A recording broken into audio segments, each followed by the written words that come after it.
I'm Hilary Mpolwe. Hello, I'm Sylvester Matebele, and today we are going to share a few swimming tips just to help you get better in the pool. Here at Lion Tutoring, we teach and train both children and adults. Swimming is a very good sport. It's a very good cardio workout, low intensity. It's great for your mind, great for your body. Whether you're a child or an adult, Lion Tutoring can help you get that skill up and running. Sometimes you don't have access to a pool, so we host all our swimming lessons here at Pakalan. Or we can come to you and train you in the comfort of your own home. So, let's get to it.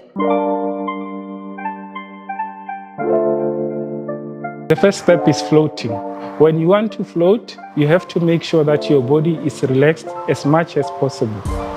Head tilted back, ear inside the water, arms and legs spread wide, engage your core, don't bend your core to avoid sinking. When you are floating, then your feet seems to be sinking. Kick a little bit to keep your legs afloat. Now, the freestyle, or what is commonly known as the front crawl, is the simplest and very efficient swimming stroke. But